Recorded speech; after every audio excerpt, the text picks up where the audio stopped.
В связи с пандемией коронавирусной инфекции новые законы, стартующие в стране с сегодняшнего дня, направлены на поддержку населения. Так, президент страны Владимир Путин предложил установить оплату больничного не меньше 1 МРОТ в месяц. В 2020 году он равен 12 130 рублей. Нововведение коснется порядка 2 миллионов работников. Продлится новый порядок расчета до конца года, а после власти будут принимать решения с учетом ситуации.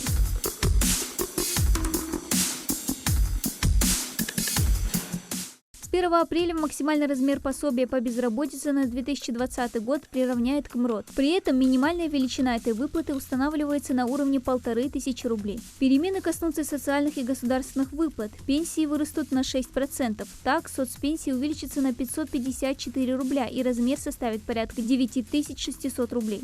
В регионе повышение коснется около 28 тысяч пенсионеров. Согласно законодательству, социальные пенсии повышаются раз в год в соответствии с прожиточным минимумом пенсионера. Более того, при оформлении пенсии теперь у граждан перестанут спрашивать документ о стаже.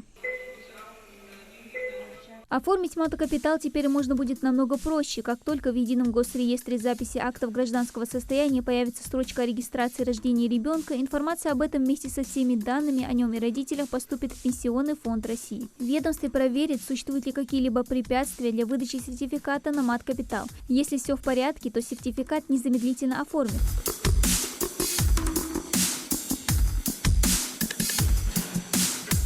Меры поддержки людям готов оказать и Центробанк. Так, регулятор снизил значение надбавок к коэффициентам риска по ипотечным кредитам, которые будут выдаваться гражданам с сегодняшнего дня. Это сделано для того, чтобы сохранить доступность ипотеки на фоне, когда банки приостанавливают снижение ставок из-за пандемии коронавируса и падения курса рубля. С этого дня состоится подключение к системе быстрых платежей Сбербанка. К нему уже подключены 52 банка. Они будут обязаны предоставлять через СБП возможность оплаты товаров и услуг по QR-коду, платить за аудио или видеоконтент. Планируется предоставить возможность выплачивать по номеру телефона зарплату.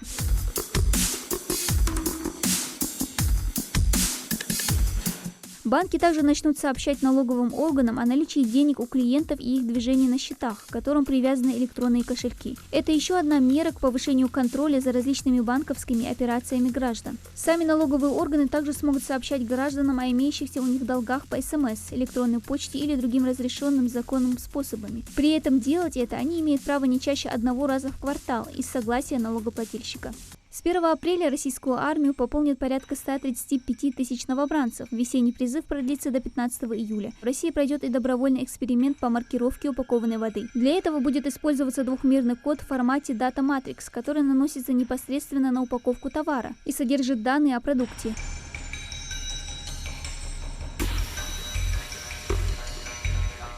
Немало нововведений ждет и автолюбителей. Стоимость страхового полиса снизится почти на 2%.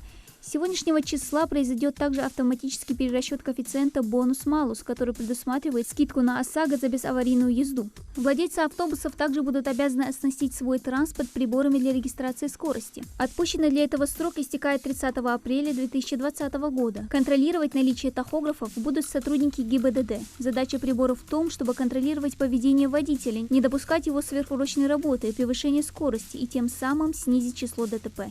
Дана Плеева, Новости 24.